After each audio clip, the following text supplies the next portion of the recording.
नमस्कार, जय हिंद दोस्तों। आप सभी का बहुत बहुत स्वागत है आपके अपने प्लेटफॉर्म द ऑफिसर्स एकेडमी में। साथियों, रात के बज चुके हैं 9 और 9 बजे हम और आप उपस्थित हैं अपने इस बेहतरीन सेशन के अंदर में। यानी ये वन शॉट वीडियो आपके परीक्षा के लिए काफी ज्यादा महत्वपूर्ण होने वाली है। तो साथियों, आप सभी का बहुत बहुत स्वागत है आपके अपने प्लेटफॉर्म द ऑफिसर्स एकेडमी में। चलिए बिना देरी के हुए क्लास की शुरुआत करते हैं। लेट्स स्टार्ट द क्लास, है ना। अब ये जो वीडियो आप देख रहे हैं दोस्तों, ये वन शॉट वीडियो है।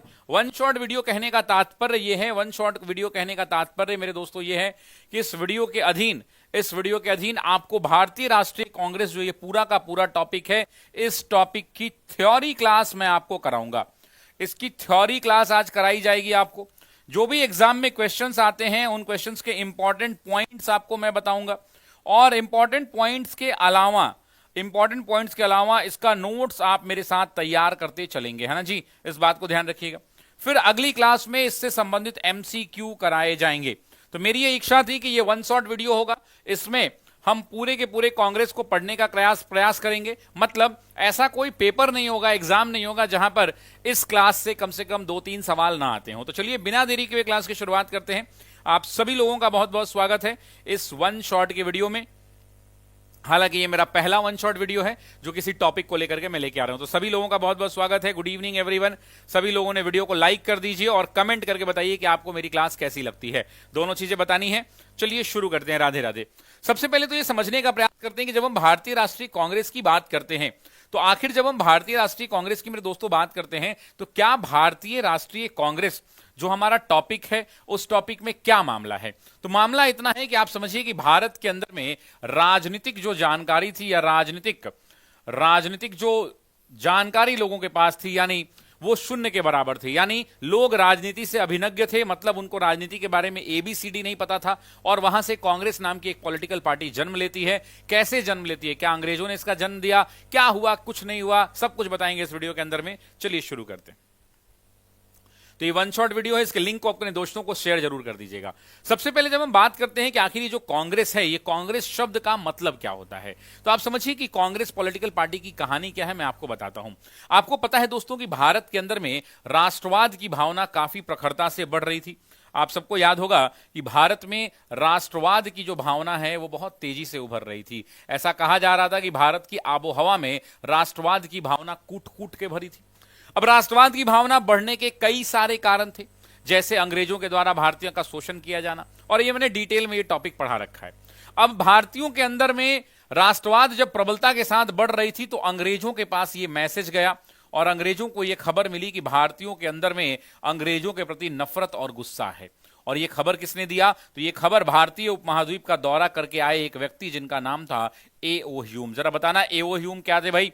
तो A.O. ह्यूम एक रिटायर्ड सिविल सर्विसेज अधिकारी थे, रिटायर्ड ICS अधिकारी थे, और इन्होंने सिविल सेवा की परीक्षा 1849 में ज्वाइन करा और 1882 के अंदर में इन्होंने रिजाइन कर दिया। भारतीयों से इनके अच्छे संबंध थे, और अच्छा संबंध होने के कारण इस व्यक्ति को जब यह जिम्मेदारी दी गई कि तुम जाओ पूरा भारत घूम के आओ, तो भारत घूमने के बाद इस व्यक्ति ने एक खबर दी, और इस व्यक्ति ने कहा कि भारत की आबोहवा में राष्ट्रवाद की भावना कूट कूट कर भरी है। किसी भी वक्त भारत के अंदर में एक बड़ा विद्रोह हो सकता है जो 1857 की क्रांति से भी बड़ा होगा। इस बात को याद रखिएगा। यह बात किसने कहा, तो यह बात कहा एलन ऑक्टेवियन ह्यूम ने। अब जैसे ही एलन ऑक्टेवियन ह्यूम ने यह बात कही कि भारत के अंदर में एक ऐसी क्रांति होगी जो 1857 से बड़ी क्रांति होगी, 1857 से बड़ी क्रांति होगी, तो अंग्रेजों के हाथ पांव फूलने लगे। और उस समय के जो वॉयसरॉय थे, जिनका नाम क्या था, जरा कमेंट करके बताओ उस समय के वॉयसरॉय कौन थे। तो उस समय के वॉयसरॉय लॉर्ड रिपन थे। ये वही लॉर्ड रिपन जिन्होंने वर्नाकुलर प्रेस एक्ट को रद्द किया था।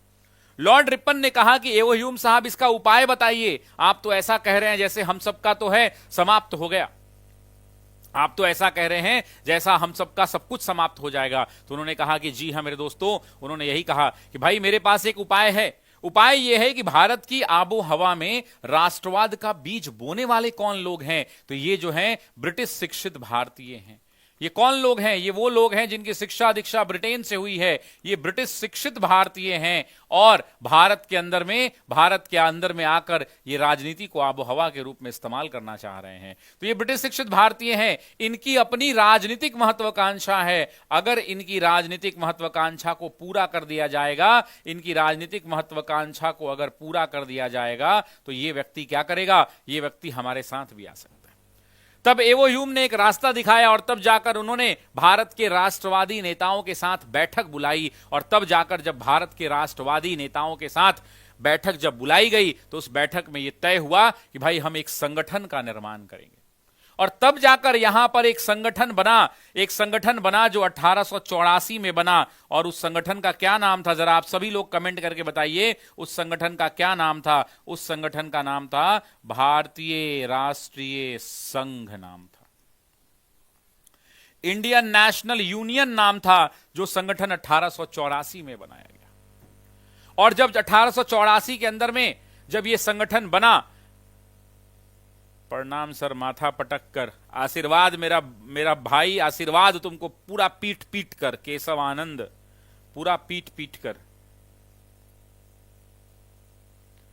सर आप प्रीवियस पीपीटी ही लगा लगा कर पढ़ाते हैं। नहीं भाई, प्रीवियस काहे लगाएंगे?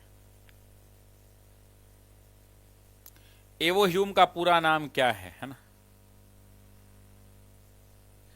पलक जी, सीडीपी की क्लास कल लगी हुई है, आपने शायद देखा नहीं है। मुझे लग रहा है कि पप्पा से तुम ऐसे ही बात करती हो। पलक, एक पलक हमारे क्लास में आई, आप सब इसको आशीर्वाद दीजिए। पलक कह रही है कि सीडीपी क्यों नहीं पढ़ा रहे हो? तो मैंने इनको कहा कि पलक लगता है अपने पप्पा से पलक ऐसी ही बात करती है ना? कोई बात नहीं पलक, अब तुम्हारी इसमें कोई गलती नहीं है पलक बाबू, है ना? तुम पलक हो, तुम चिंता मत करो, तुम्हारी कोई गलती नहीं है इसमें, ठीक है?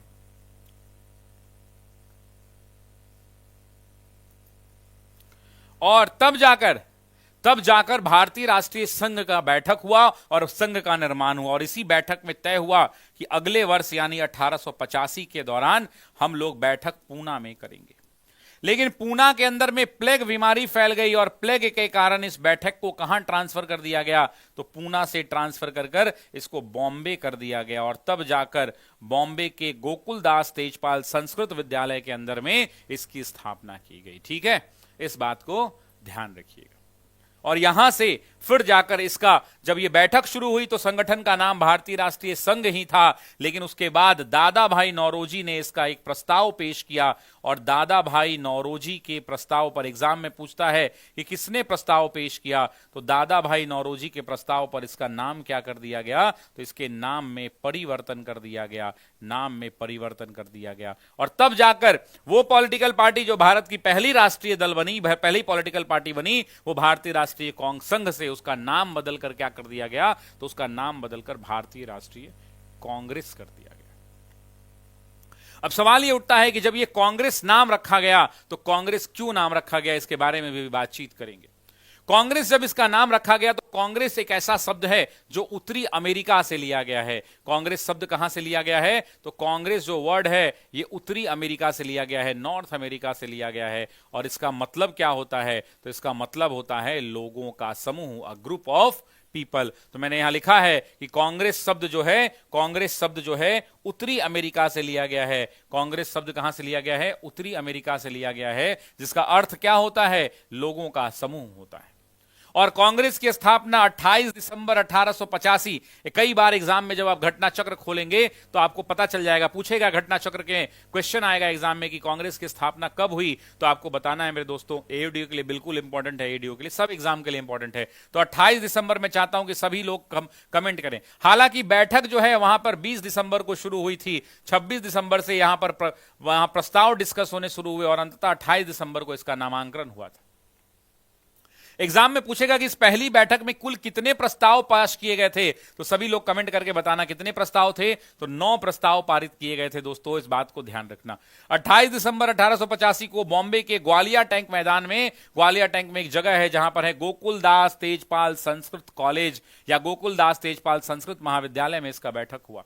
इसका प्रारंभिक नाम क्या था? तो पूछता है तो याद रखना भारतीय राष्ट्रीय संघ था। और संघ कब बना? तो 1884 में बना था।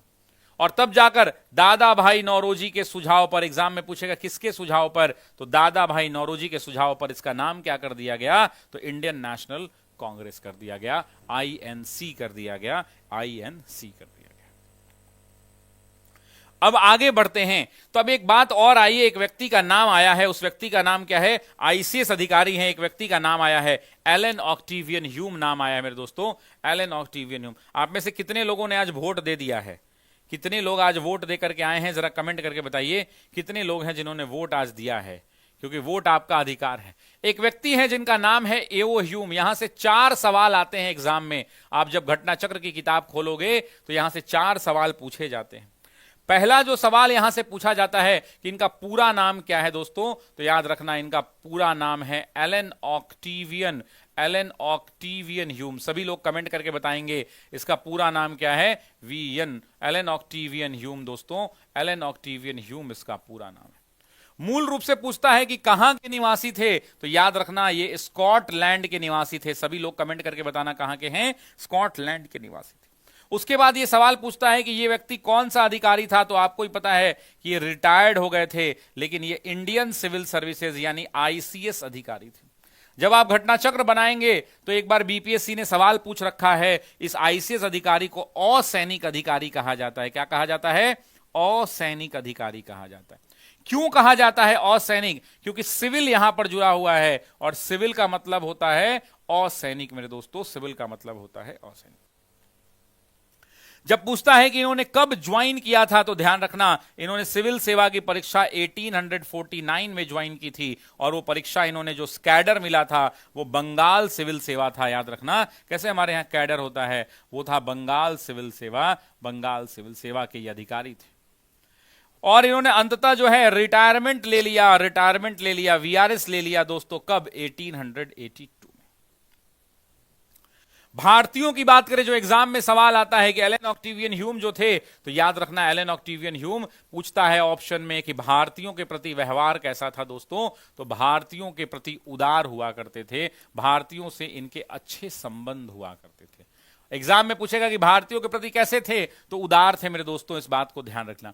इन्हें एक उपाधि दी गई, बीपीएससी ने एग्जाम में सवाल पूछेगा कि कौन सी उपाधि, हर्मिट ऑफ शिमला किसे कहा जाता है, तो ध्यान रखना कि हर्मिट ऑफ शिमला की उपाधि जो है, हर्मिट ऑफ शिमला की उपाधि जो है इन्हें ही मिली थी दोस्तों, इन्हें ही मिली थी। इन्हें एक और उपाधि मिली थी, इन्हें भारत में पक्षी विज्ञान का जनक भी कहा जाता है। इन्हें क्या कहा जाता है, तो भारत में पक्षी विज्ञान का, भारत में पक्षी विज्ञान का जनक भी कहा जाता है। इस बात को ध्यान रखना, पक्षी विज्ञान का जनक भी कहा जाता है। इस व्यक्ति को पीपल्स फ्रेंड की उपाधि मिली थी, जनता के मित्र की उपाधि मिली थी, पीपल्स फ्रेंड की उपाधि मिली थी, यानी जनता के मित्र की उपाधि मिली थी, जनता के मित्र की उपाधि मिली थी। इस व्यक्ति की मृत्यु हो गई 1912 में। यह व्यक्ति कांग्रेस के यानी आईएनसी के प्रथम सचिव थे। एग्जाम में कई बार कंफ्यूज करा देता है कि आईएनसी के प्रथम सेक्रेटरी या सचिव या महासचिव कौन थे, तो ध्यान रखना सचिव या महासचिव। और 21 वर्ष तक लगातार रहे थे। ये एक सुपरहिट क्वेश्चन है मेरे दोस्तों। 1885 से लेकर 1906 तक ये लगातार कांग्रेस के सचिव रहे थे।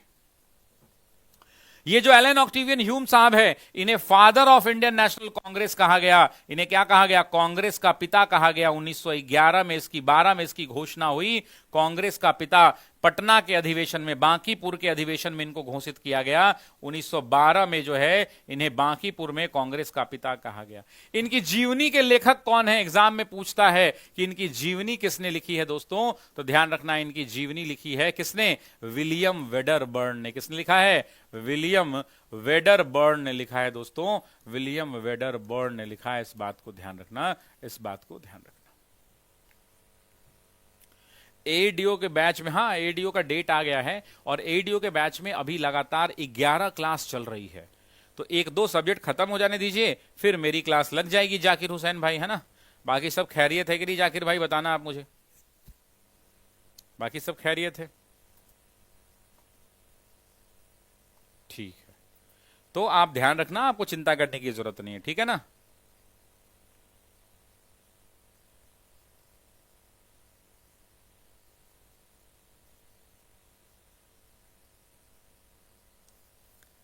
ठीक है।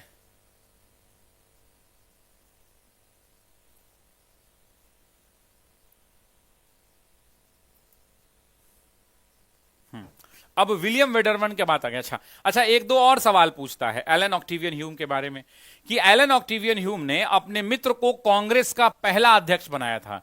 इनके मित्र एक व्यक्ति थे, जरा बताना। इन्होंने अपने दोस्त को एक तोहफा दिया और अपने दोस्त को कांग्रेस का पहला अध्यक्ष बना दिया। इस बात को बताइएगा कि प्रश्न का सही उत्तर क्या होगा। प्रश्न का सही उत्तर क्या होगा? किसको जो है इन्होंने क्या किया? तो कांग्रेस का पहला सदस्य बनाया। जब कांग्रेस की पहली सदस्य बनी, सुजीत जी पूरी पढ़ाई तो नहीं करा सकते ना यूट्यूब पे, पूरी क्लासेस कैसे चलेंगी बताइए। अब एक और बात, यहां से एक सवाल आता है, वो सवाल मैं आपसे पूछना चाहता हूं। अगर आप मुझे इजाजत दें तो वो सवाल मैं आपसे बताता हूं, आपको वो सवाल बताता हूं। एग्जाम में एक क्वेश्चन आता है मेरे दोस्तों, एग्जाम में एक क्वेश्चन आता है। मैं वो टेबल एक्चुअली बना देता हूं, मैं एक टेबल बना देता हूं यहां पे, आपके लिए फायदेमंद रहेगा। दिस इज अ टेबल, ठीक है, ये एक टेबल है, इस बात को ध्यान रखना। अब यहां पर एक दो अच्छे सवाल मैं आपको बताता हूं।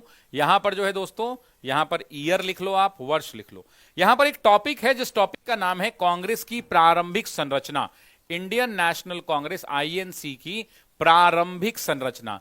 हर बार बीपीएससी, टीआरई हो, सिविल सर्विसेज हो, एईडीओ हो, जितने भी सीटेट के एग्जाम्स हो, वहां पे यहां से एक क्वेश्चन बनता है ना। और वो क्वेश्चन आपको आज के बाद आपका गलत नहीं होना चाहिए, है ना। प्रारंभिक संरचना। अब ध्यान देना, प्रारंभिक संरचना के अधीन जो पहला सवाल यहां से पूछा जाता है वो वर्ष कौन सा? तो याद रखना वो वर्ष है 1885 का, 1885 का। अगला सवाल आता है 1886 को लेकर के। अगला सवाल आता है 1887 को लेकर के। अगला सवाल आता है 1888 को लेकर के, 1888 को लेकर के। और अगला सवाल आता है 1889 को लेकर के। इतना आपको मेरे साथ याद करना पड़ेगा, क्योंकि ये बात जो है आज निकली है, तो आज लंबी क्लास और ये पूरा टॉपिक कंप्लीट होगा आज, चाहे जो बात हो जाए, ठीक है। अब ध्यान देना जरा, अब जरा ध्यान देना। यहां से 3-4 सवाल आते हैं। यहां से कितने सवाल आते हैं? 3-4-5 सवाल बनते हैं जो कई बार परीक्षा में पूछे गए हैं। पहला जो क्वेश्चन यहां से बनाया जाता है, यहां से जो बनता है वो बनता है कि कुल कितने सदस्य थे। दूसरा बनता है कि महिला सदस्य कितने थे। और तीसरा बनता है कि बिहार से सदस्य कितने थे। अब देखो यहां पर जो पहला प्रश्न बनता है कि कुल कितने थे, तो जरा कमेंट करके बताना कुल सदस्यों की संख्या कितनी थी। मैं चाहता हूं कि क्लास का एक एक बच्चा मेरे साथ यहीं याद कर ले। तो पहले वाले अधिवेशन में 72 थी, दूसरे वाले अधिवेशन में कितनी कुल सदस्यों की संख्या जरा बताना? 436 थी। तीसरे वाले में कितनी थी? 607। 1888 में कितनी हुई भाई? तो 1248। और 1889 में कितनी हुई? तो 1889। ये याद करना आसान है क्योंकि दोनों संख्या बराबर है। कुल सदस्यों के अलावा एक सवाल आता है जिसको हम कहते हैं मुस्लिम सदस्य। आया था ना इस बार बीपीएससी ने यही पूछा था ना भाई, मुस्लिम सदस्य। अच्छा, एक मेरी इच्छा है ये है, मैं ऐसा चाह रहा हूं कि एनसीईआरटी का पेज बाय पेज आपको यूट्यूब पर 15-15 मिनट में 2-2, 3-3 पन्ना का हर दिन एक एक चैप्टर में, मतलब पेज बाय पेज पूरा एनसीईआरटी जो है उसको पेज बाय पेज जो है हम लोग धीरे धीरे यूट्यूब पर 15-15 मिनट का एक एक वीडियो डाल दूं, 20-20 मिनट का एक एक वीडियो डाल दूं। और हमारे सभी शिक्षक हिस्ट्री का, ज्योग्राफी का, पॉलिटी का, इकोनॉमी का, और क्लास 6 से शुरू करते हैं, 6, 7, 8, 9, 10, 11, 12 ऐसे बढ़ते रहेंगे, धीरे धीरे चलता रहेगा। कैसा रहेगा वो आइडिया? अगर अच्छा है तो एक बार हाथ हिला के या दिल दे के बताओ।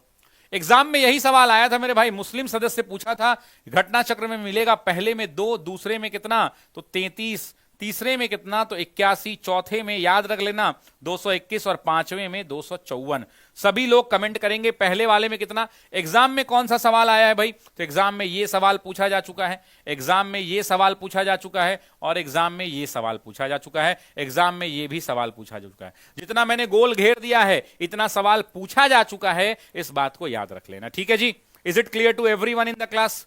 यस और नो? यस भाई, आज पूरा अधिवेशन पढ़ा देंगे, पूरा अधिवेशन पीपीटी लेके आए हैं, पूरा अधिवेशन पढ़ा देंगे। कितने लोग इस बात से अग्री करते हैं कि पूरी एनसीईआरटी सर धीरे धीरे पेज बाय पेज एकदम, कहिए तो कल डेमो क्लास ले लूं उसका रात 9 बजे, या 8 बजे ले लेता हूं उसका डेमो क्लास कल, और परसों से उसको शुरू कर देंगे और कल 9 बजे सीडी। अच्छा, कितने लोगों को सीडीपी पढ़ना है मुझे बताओ, कितने लोगों को सीडीपी के कारण रिजल्ट नहीं होता है? एस्टेट का, सीटेट का, यूपी टेट का, टीआरई का, यूपी के एस्टेट का। सीटेट में सीडीपी किसको किसको टफ लगता है ये बताओ, मैं इसका परमानेंट सॉल्यूशन लेके आऊं। कितने लोगों को सीडीपी पढ़ना है एक बार हाथ उठाओ जरा, मुझसे पढ़ना है एक बार हाथ उठाओ, हमसे पढ़ना है सीडीपी एक बार हाथ लिख कमेंट बॉक्स में, कमेंट बॉक्स में, है ना। तीसरा जो यहां से सवाल पूछा जाता है वो एग्जाम में गलती कराता है और वो है महिला को लेकर के, महिला को लेकर के। पहले वाले में महिलाओं की संख्या 0, दूसरे वाले में 0, तीसरे वाले में 0, चौथे वाले में 0, पांचवें वाले में 6/10, 6/10। ठीक है भाई, हमको पढ़ना है सीडीपी।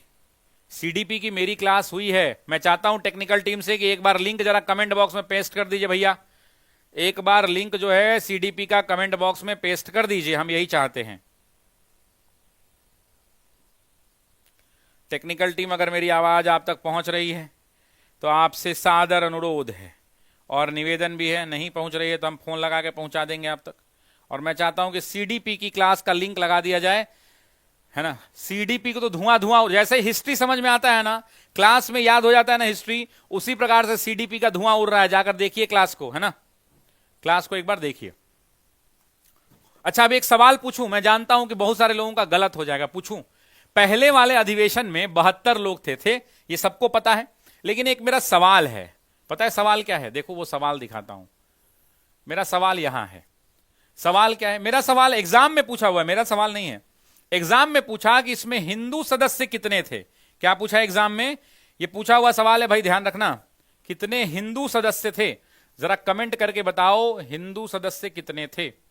दूसरा एग्जाम में पूछा, मुस्लिम तो आपने बता ही दिया कितने भाई, मुस्लिम तो हमने बता दिया कि 2 थे, लेकिन उससे ज्यादा इंपॉर्टेंट उसने पूछा कि हिंदू मुस्लिम हो गए, जैन कितने थे, और आपको यह भी पता होना चाहिए कि पारसी कितने थे। ये एग्जाम में पूछा हुआ सवाल है, जैन और पारसी भी पूछ चुका है, उत्तराखंड में यह सवाल आया था।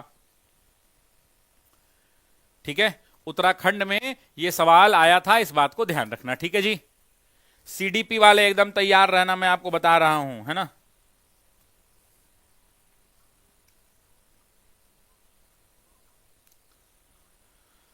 मैं चाहता हूं प्लेलिस्ट का भी लगा दीजिए और नॉर्मली भी लगा दीजिए। ठीक है, अब आइए, हिंदू का अगर संख्या पूछे तो मेरे साथ सभी लोग 2-2 बार कमेंट करो और क्लास में याद करो, 54। मुस्लिम का पूछे तो 02। सभी लोग पहले हिंदू में 54 कमेंट करो भाई, सभी लोग हिंदू 54 कमेंट करो। मुसलमानों में कितने? तो 02 हैं। जैन कितने? क्लास में पेड बैच में पढ़ाता हूं 12, और पारसी कितने?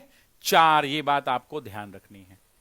अच्छा, एक और सवाल यहां से एग्जाम में आता है, एक और सवाल एग्जाम में आता है, वो भी बता देता हूं। एग्जाम में एक सवाल पूछेगा क्या, पूछ चुका है 1885 से 1909 तक, यानी 25 वर्ष में डेमोग्राफिक डिविडेंड की अगर बात करेंगे तो कांग्रेस के अंदर में हिंदुओं की संख्या 90%। ये नहीं पूछा था, पूछा कि मुसलमानों का प्रतिनिधित्व कितना, जरा बताओ, मुस्लिम का प्रतिनिधित्व कांग्रेस में कितना प्रतिशत? तो आंसर होगा 6.5%। कमेंट करो सभी लोग, 6.5%। एवरीवन प्लीज कमेंट, कितने प्रतिशत भाई? तो 6.5%। सभी लोग कमेंट करके बताइए कितने प्रतिशत? तो 6.5%। क्या ये बात सबको समझ में आई? यस और नो? क्लियर है सबको? Is it clear to everyone? Yes, ठीक है। तो सब लोग एक बार कमेंट कर लो, हिंदू 54, मुस्लिम 2, जैन 12 और पारसी 4 हैं जी, ध्यान रखना। तो ये हो गई कांग्रेस की प्रारंभिक संरचना। अच्छा, एक बात बताओ कि जो 72 लोग आए थे, इसमें संयुक्त प्रांत से कितने लोग आए थे? इसमें संयुक्त प्रांत से कितने लोग आए थे? एक बार कमेंट करके बताओ। ब्रेकअप याद है ना, मैंने पढ़ा रखा है। सबसे ज्यादा कहां से?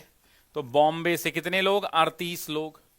दूसरा, मद्रास से कितने लोग भाई? तो 21 लोग।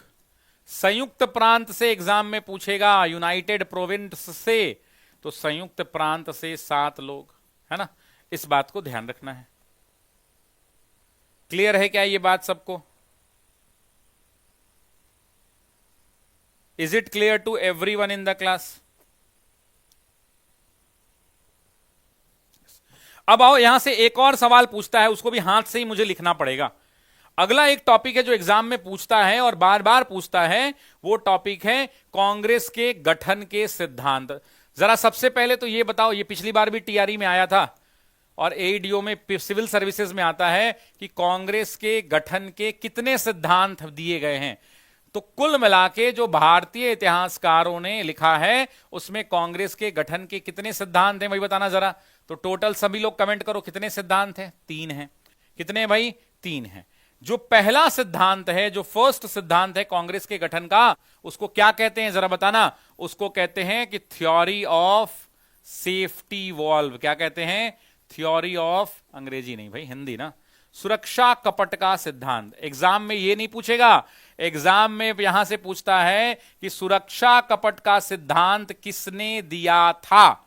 जरा कमेंट करके बताओ, सुरक्षा कपट का सिद्धांत किसने समझाया भारत के लोगों को? तो लाला लाजपत राय ने।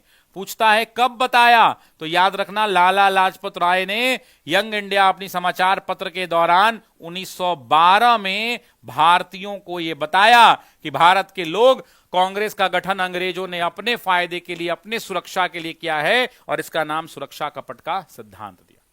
दूसरा जो सवाल यहां से बनता है, जो दूसरा सवाल बनता है वो बनता है कौन सा सिद्धांत? तो सभी लोग कमेंट करेंगे षड्यंत्र का सिद्धांत। कौन सा?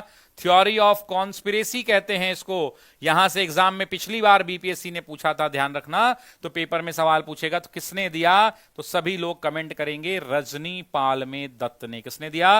रजनी पालमे दत्त ने दिया। और तीसरा वापस से अगर मैं कहूं आपको तो कौन सा? तो त्वरित चालक का सिद्धांत। कौन सा? त्वरित चालक का सिद्धांत, थ्योरी ऑफ लाइटनिंग कंडक्टर कहते हैं इसको। और ये जो त्वरित चालक का सिद्धांत है मेरे दोस्तों, इस सिद्धांत को किसने समझाया भारतीयों को? जरा कमेंट करो। तो इसको समझाया गोपाल कृष्ण गोखले ने। गोपाल कृष्ण गोखले ने समझाया, गोखले ने। यहां से 3 सवाल बनते हैं, ये तीनों सवाल ध्यान रख लेना भाई, है ना। ये 3 सवाल यहां से बनते हैं। तो हमने ये देखा कि कांग्रेस किस प्रकार से पैदा होती है, कांग्रेस का पुराना नाम क्या था और कांग्रेस कैसे पैदा हुई है। ये सारी चीजें हमने क्या कर ली हैं भाई? ये सारी चीजें देख ली हैं। ठीक है, is it clear to everyone? ये फूटर उटर हटाओ भाई, फूटर उटर आज नहीं चलेगा। आज आंधी चलेगी। आज पूरा 2-3 घंटा पढ़ाऊंगा, 2 घंटा कम से कम आज। चलिए, तो टेक्निकल टीम जोश में है ना भाई? जोश में रहना चाहिए। हाउ इज द जोश? हाय। अच्छा, एक सवाल का जवाब दे दो। मैं पूछूं कि वर्ष 1888 में कांग्रेस में कुल कितने मुस्लिम थे? बस जल्दी से जवाब दे दो कि 1888 में कांग्रेस में कितने कुल मुस्लिम लोग थे? कितने थे जरा बताना एक बार मुझे कमेंट करके।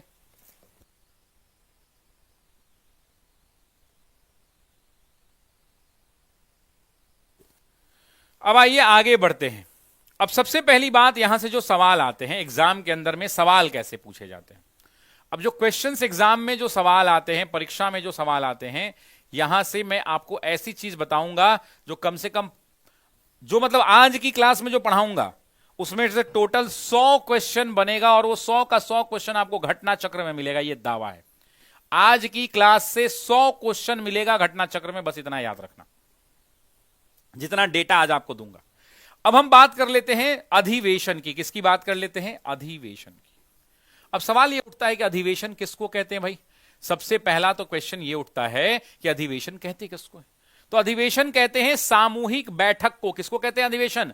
सामूहिक बैठक को। अधिवेशन कहते हैं सामूहिक बैठक को। ठीक है ना जी? तो सभी लोग कमेंट करो, अधिवेशन किसको कहते हैं? तो अधिवेशन कहते हैं सामूहिक बैठक को। मान लो कि 2, 4, 10 लोग बैठेंगे तो हम लोग कहते नहीं घर में बैठक लगे ले हो क्या? हाँ, घर में बैठक लगे ले हो। अधिवेशन कहते हैं सामूहिक बैठक को। मान लो 2, 4 लोग बैठे तो घर में बैठक हुआ, 10, 20 लोग बैठे तो भैया दालान में बैठक हुआ। लेकिन अगर 100, 200, 500 लोग आ गए तो ये क्या हो गया भाई? एक सामूहिक बैठक हुई तो अधिवेशन हो गया। ठीक है, अब समझो एक बात। अब यहां पर एक बात आती है, सामूहिक बैठक या अधिवेशन हो गया। अधिवेशन हमें हमारे सिलेबस में कितने प्रकार के भाई? अधिवेशन हमारे सिलेबस में कितने प्रकार के? तो पहला है जिसे हम कहते हैं वार्षिक अधिवेशन। क्या कहते हैं? वार्षिक अधिवेशन। वार्षिक अधिवेशन नाम में ही है। मुझे बताओ वार्षिक अधिवेशन का मतलब क्या हुआ? वर्ष में कितनी बार बैठक, जरा बताना, कमेंट करके बताओ। वर्ष में कितनी बार? एक बार, दो बार, तीन बार? कितनी बार बैठक होगी भाई? एक बार, दो बार, तीन बार, चार बार? जरा बताओ कितनी बार? वार्षिक अधिवेशन। और दूसरा जो है उसे क्या कहते हैं? विशेष अधिवेशन, इमरजेंसी विशेष अधिवेशन। तो दो प्रकार के अधिवेशन होते हैं, एक होता है ये वाला और एक होता है ये वाला। ठीक है जी, ये दोनों समझ में आई बात। विशेष अधिवेशन कब बुलाया जाता है? तो विशेष अधिवेशन बुलाया जाता है विशेष परिस्थिति में। कब? विशेष परिस्थिति में। इमरजेंसी बैठक है भाई ये, तो इमरजेंसी में ही बुलाया जाएगा ना भाई। इमरजेंसी बैठक कब बुलाया जाएगा? इमरजेंसी में। लेकिन जब ये अधिवेशन की बात हुई, तो यहां दो तीन नियम लगा दिया गया। और जानते हो आप, पिछली बार जब बीपीएससी ने सवाल पूछा सिविल सर्विसेज में और टीआरई में, तो यहीं से सवाल पूछ दिया जो मैं बताऊंगा। ये मेरा पढ़ाया हुआ था, मेरे बच्चे बना के आए थे, ये बात ध्यान रखना। इन्होंने अधिवेशन के लिए नियम और शर्तें लगा दी, और इन्होंने अधिवेशन के लिए नियम और शर्तें लगा दी कि ये फलना फलना नियम रहेगा। कोई भी इसको पढ़ाता नहीं था, मैंने आपको पढ़ाया था। ऐसे भी कहा जाता है कि भारत में मॉडर्न हिस्ट्री मतलब, है ना, ऐसा नहीं है, सब अच्छा पढ़ाते हैं। लेकिन बस मेरा यह कहना है कि जिसका सीडीपी कमजोर है वो रात 9 बजे कल जरूर जुड़ेगा। मैंने सीडीपी पढ़ाना शुरू कर दिया है और एक प्रण के साथ शुरू किया है कि सीडीपी का धागा धागा खोल देंगे। जैसे मॉडर्न हिस्ट्री में आप मुझे प्यार देते हैं, 5 क्लास मेरा सीडीपी का देख लीजिएगा। और मैं चाहता हूं कि कल वाली क्लास आप जरूर देखें, उसका लिंक लगाया गया है। और मैं टेक्निकल टीम से अनुरोध करूंगा कि प्लेलिस्ट छोड़िए, कल वाला वीडियो का ही सिर्फ वो लिंक लगा दीजिए अगर संभव है तो, है ना। और ऐसा आपको मिल जाएगा प्लेलिस्ट में वो वीडियो, आप जरूर देखिएगा, ठीक है। और कितने लोग चाहते हैं कि Shashi sir daily daily current affair जो बंद हो गया है उस करंट अफेयर का 15 मिनट में सारा निपटारा कर दे? कहीं अभी तो एग्जाम है नहीं, तो एग्जाम नहीं है तो इतना लोड लेने से क्या फायदा है। तो 15 मिनट में करंट अफेयर समाप्त हो जाए। कितने लोग ऐसा चाहते हैं? अगर वो चाहते हैं तो हाथ उठा के बताएं, ठीक है। अब सुनिए, इन्होंने नियम शर्तें पहली कहां रख दी? पहली शर्त रखी इन्होंने फर्स्ट, कि इसमें सिर्फ कांग्रेस के आधिकारिक सदस्य ही भाग लेंगे। मतलब ऐसा नहीं कि कोई भी आके बैठ जाएगा। इसमें कहा कि कांग्रेस के आधिकारिक सदस्य, कांग्रेस के आधिकारिक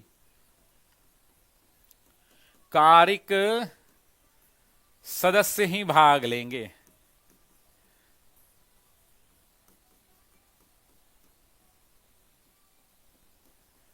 इससे क्वेश्चन नहीं आया था, क्वेश्चन ये दूसरे वाले से आया था जो मैंने पढ़ाया था। इसमें कहा कि अध्यक्ष पद पर जो लोग बैठेंगे, इसने क्या कहा? इसने कहा कि जिस प्रांत में बैठक होगी, यही वाला लाइन एग्जाम में डायरेक्ट आया था, ये शशि सर के नोट्स का ही लाइन था कि जिस प्रांत में, याद है ना, ये क्वेश्चन आया था, याद है, जिस प्रांत में बैठक होगी उस प्रांत का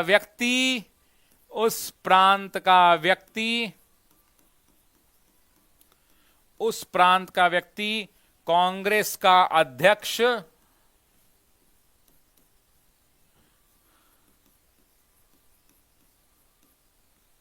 नहीं बनेगा।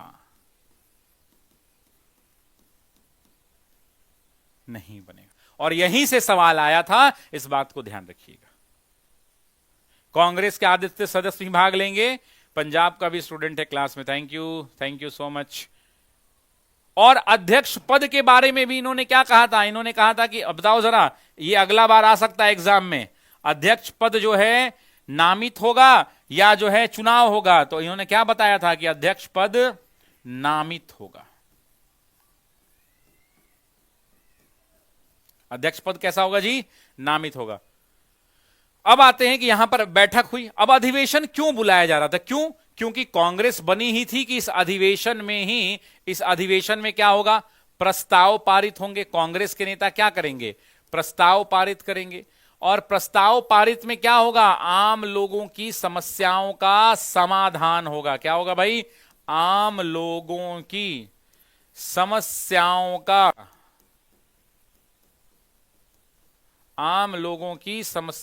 का समाधान होगा। अच्छा, जितने भी लोग एईडीओ का बैच अभी तक नहीं लिए हैं, एईडीओ का बैच लेके तैयारी शुरू कर दीजिए, क्योंकि आपको पता नहीं कि अभी आप शिक्षक बनना चाहते थे, लेकिन एक परीक्षा जीवन में ऐसा दोबारा मौका आपके नहीं आएगा कि सिर्फ एक परीक्षा देके आप शिक्षक नहीं, आप शिक्षकों के अधिकारी बनेंगे, सहायक शिक्षक विकास पदाधिकारी। एक एग्जाम, ना मेंस है ना इंटरव्यू है, एक वो खाली टिक मार्क करने वाला एग्जाम है, और उस एग्जाम का डेट भी आ गया है, जनवरी के लास्ट में हो जाएगा, 3 महीना बचा हुआ है। आज से ही लग जाइए, मैं तो यूं कहूंगा कि अभी से ही लग जाइए और उस तैयारी को अपनी जान दीजिए। इसलिए उसमें जान झोंक दीजिए मेरे दोस्त, इसलिए जान झोंक दीजिए क्योंकि वो पद जो है सहायक शिक्षा विकास पदाधिकारी है, और सिर्फ एक एग्जाम है, ना मेंस है ना इंटरव्यू है, ओनली 1 एग्जाम। और सोचिए कि एक एग्जाम देकर आपको पदाधिकारी बनाएगा। अभी तक आप शिक्षक थे, अब शिक्षकों के आप अधिकारी बन सकते हैं।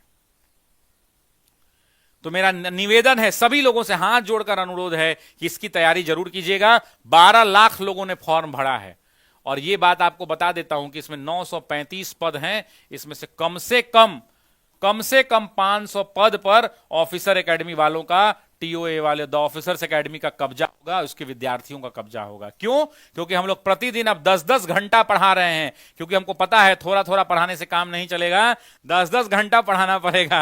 और 10-10 घंटा पढ़ा के जो है हम लोग बच्चों के लिए दिन रात एक किए हुए। तो जिन्होंने अभी तक बैच को नहीं खरीदा है वो बैच खरीद ले, और 999 रुपए का ये बैच है। ऑफर भी अभी चल रहा है 30% का, तो और 30% कम कर दीजिए, तो हमको लगता है कि 700 रुपए में बैच हो जाएगा।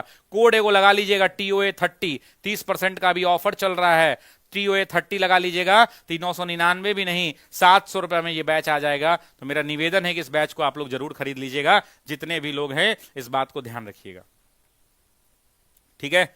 इंशाल्लाह बिल्कुल आप सब लोग मेहनत कीजिए। 4000 से ज्यादा विद्यार्थी हैं, और मैं चाहता हूं कि आप ही लोगों का सिलेक्शन हो, कोई दूसरा कब्जा करके नहीं ले जाए, ये ऑफिसर एकेडमी वाले ही कब्जा कर लें। तो ये स्लाइड क्लियर हो गया? क्या हो गया बेटा?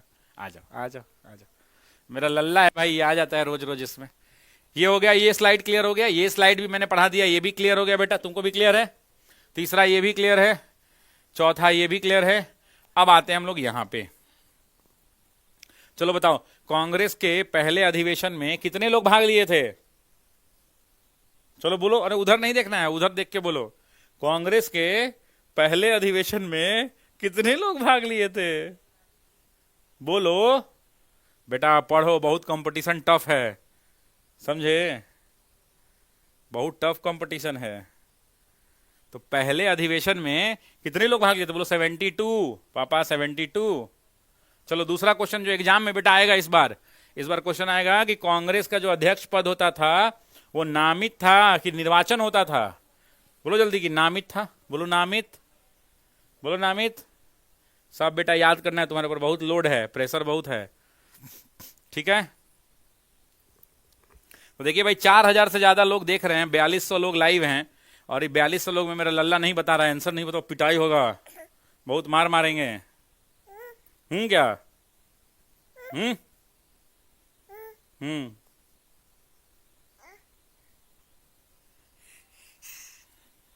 चलो जाओ जाओ, पकड़ो इसको, जाओ जाओ,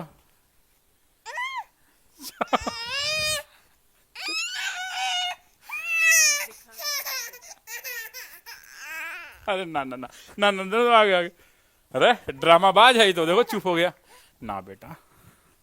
चलो अब सबको पढ़ने दो बेटा, तुम पैदा हो गए, अगर ये लोग नहीं पढ़ेगा तो सबका शादी ब्याह नहीं होगा, शादी ब्याह सबका नहीं होगा तो सबका बाल बच्चा कैसे पैदा होगा बताओ? हाँ जी, सही बात है ना, है ना। चलो बाय बाय कर दो, बाय बाय कर दो, बाय कर दो। पकड़ना दम तुरंत हम देंगे तुमको।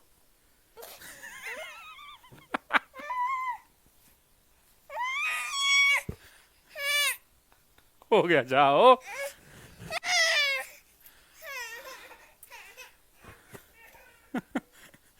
सॉरी भाई, सॉरी सॉरी, सो सॉरी। अब आप समझ ही रहे हैं हुआ क्या कि अब ये हमारे लल्ला हैं, गेट पर आके एकदम हल्ला करने लगते हैं।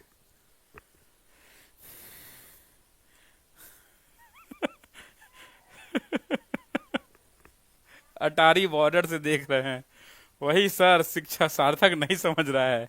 सरोज सिंह कह रहे हैं जाओ बउआ पढ़ने दो, नहीं तो हम लोग का बउआ कैसे होगा। आप इतना पैसा कम कर दिए हैं, इससे भी कम कर दीजिए। अब नहीं भाई, अब इससे कम नहीं। ठीक है, अब चलिए, ये पहला क्लियर हो गया।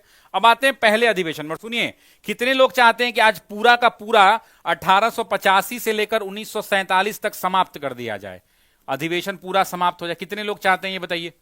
अगर आप चाहते हैं तो एक बार दिल देकर बताइए, मैं याद भरोसा दिलाता हूं कि आज इसको खत्म कर दूंगा, वो भी 1 घंटा के अंदर में पूरा अधिवेशन खत्म। एक बार हाथ उठाइए।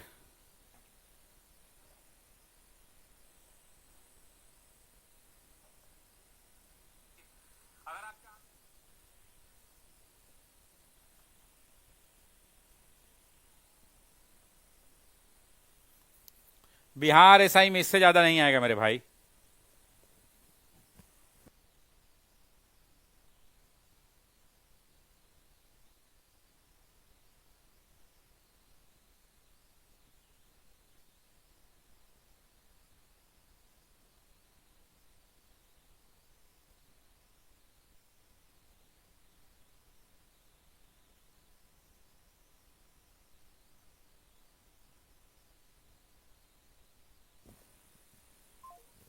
चलिए आइए, फोन आ गया था। तो 1885 का अधिवेशन, पहला सवाल आता है कि 1885 का अधिवेशन कहां हुआ। तो सभी लोग कमेंट करेंगे कि 1885 का अधिवेशन कहां हुआ भाई। तो 1885 का अधिवेशन बॉम्बे में हुआ। पूछेगा बॉम्बे में कहां हुआ, तो कमेंट करना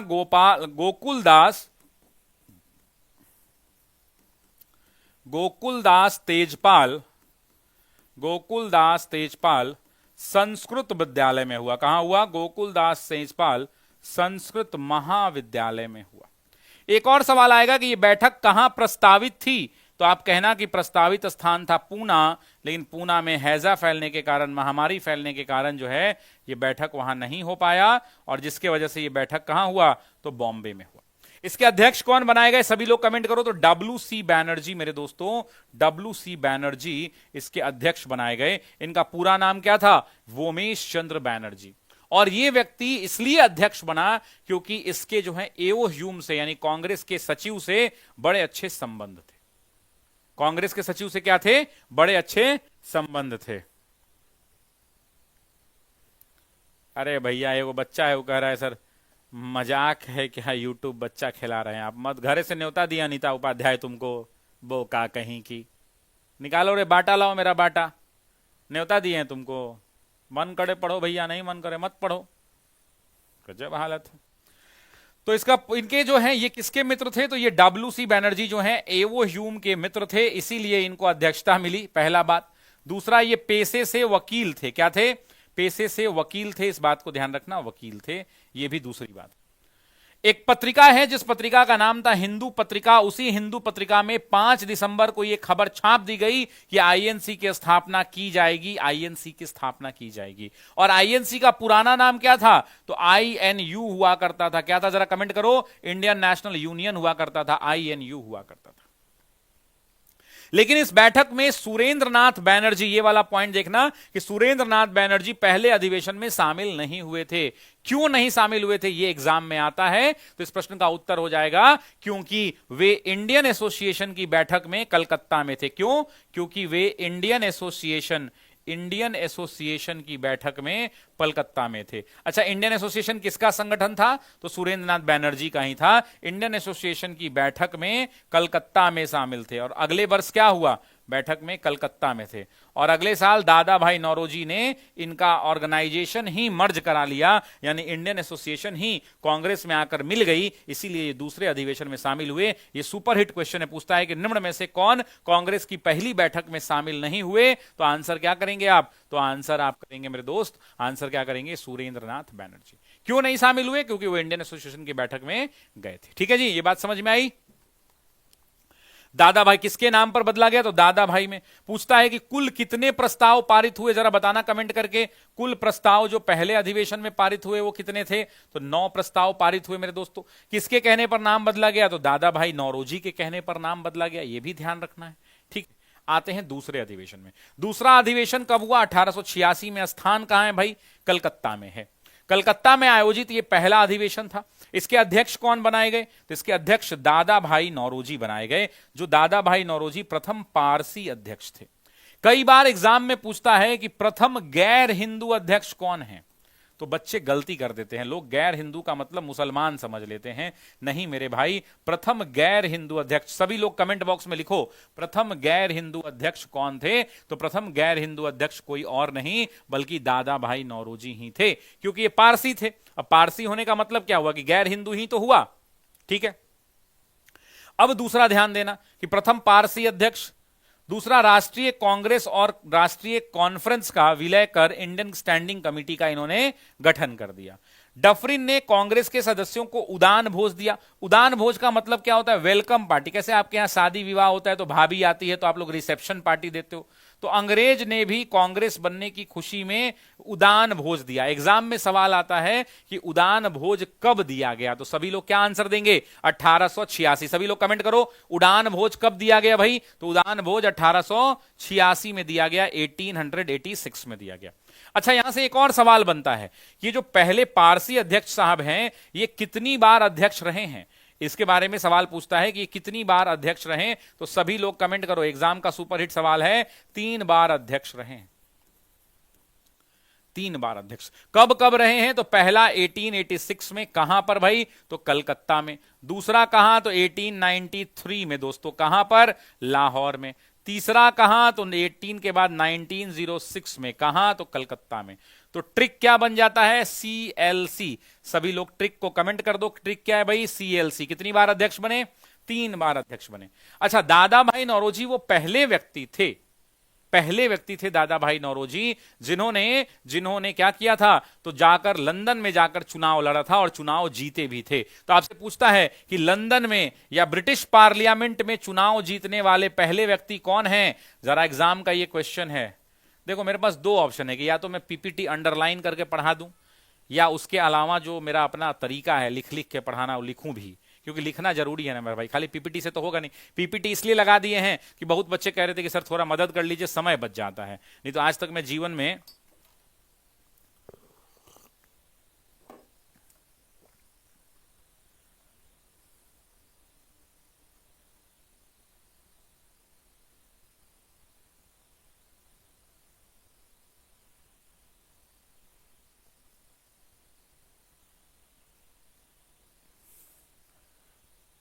ठीक है, चलिए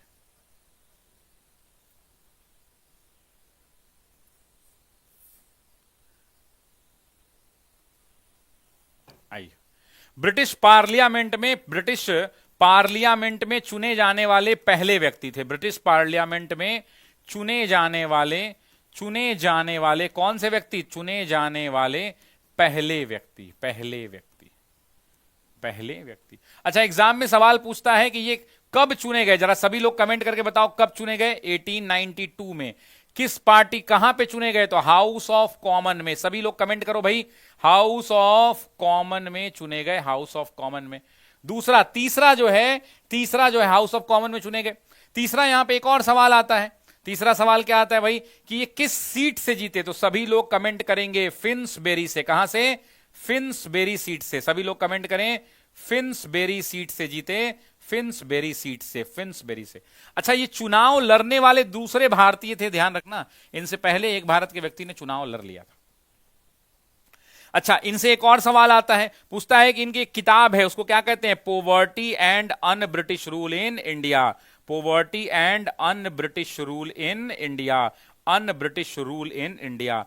इसमें किस चीज की बात की गई है? In India. इसमें किस चीज की बात की गई है? तो मेरे दोस्तों ध्यान रखना, इसमें किस चीज की बात की गई है? तो इसमें बात की गई है ड्रेन ऑफ वेल्थ थ्योरी की, यानी धन का बहिर्गमन सिद्धांत। कौन सा सिद्धांत?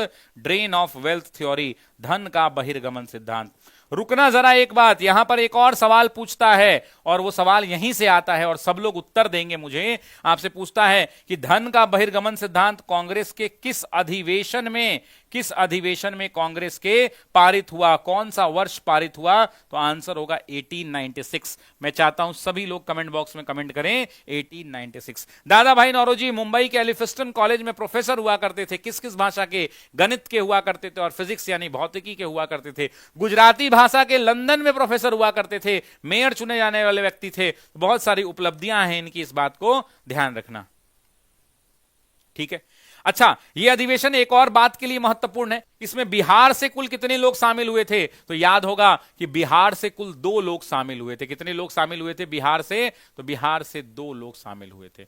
एक का नाम था दुमड़ाव महाराज और दूसरे का नाम क्या था? तो कुल्हड़िया महाराज। एक का नाम शालिग्राम सिंह तो दूसरे का नाम क्या है? विशेश्वर सिंह। एक का नाम क्या था? बिहार स्पेशल वाले लोग जरा बताना, पहले का नाम क्या है? तो पहले का नाम है शालिग्राम सिंह और दूसरे का नाम क्या है? तो दूसरे का नाम है, पहले का नाम शालिग्राम सिंह और दूसरे का नाम विशेश्वर सिंह। हालांकि इनके सहयोगी के रूप में पूर्णेंदु नारायण सिन्हा और गजाधर प्रसाद, ये दोनों भी नाम एग्जाम में आ गया है। गजाधर प्रसाद, एक है गजाधर प्रसाद और दूसरा जो है पूर्णेंदु नारायण सिन्हा।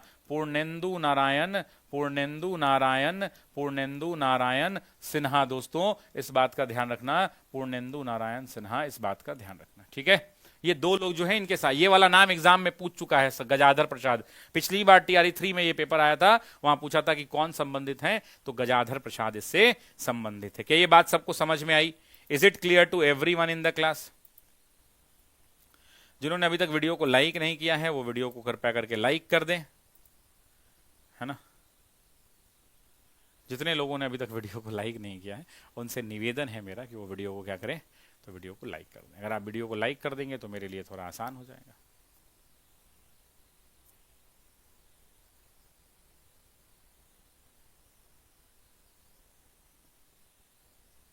किसी के इश्क में, एक बात कहता हूं कि किसी के इश्क में माँ बाप को आंखें दिखाते हो, ये किसी एक पंक्तियां कहीं, उसका नाम याद नहीं आ रहा मुझे किसकी पंक्तियां हैं, बट मैंने इंटरनेट पर कहीं सुनी थी और ये मुझे पसंद आ गई कि किसी के इश्क में माँ बाप को आंखें दिखाते हो, किसी के इश्क में माँ बाप को आंखें दिखाते हो, अगर ये इश्क है तो बदतमीजी किसको कहते हो?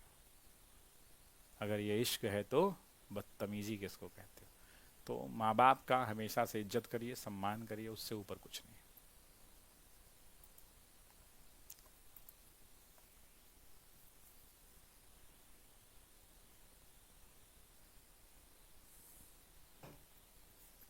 आइए अगला स्लाइड देखते हैं। सीटेट का हमारा नया बैच लॉन्च कर दिया गया है। ये बैच जो है जैसे ही नोटिफिकेशन आएगा, जैसे ही डिटेल्ड नोटिफिकेशन आएगा, मुझे लगता है 15 तारीख तक आ जाएगा, क्योंकि मान लीजिए कि नोटिफिकेशन में कुछ सिलेबस चेंज हुआ तो फिर पूरा बदलना पड़ेगा। तो जैसे ही डिटेल नोटिफिकेशन, सभी चैनल्स में यही किया जाता है, डिटेल नोटिफिकेशन जैसे आएगा उसके अगले दिन क्लास शुरू हो जाएगी। पेपर 1 का बैच है 999, अभी इसमें भी ऑफर चल रहा है एक और, तो ये 700 रुपए तक में मिल जाएगा आपको। पेपर 2 का भी बैच उपलब्ध है और पेपर 1 प्लस पेपर 2 का भी कॉम्बो है। आप एक और एक्स्ट्रा इस पे डिस्काउंट है आपका, TOA 30 लगाना, आप TOA 30% का अभी डिस्काउंट है 3 दिनों के लिए, तो अगले 3 दिन में आप ले लेना।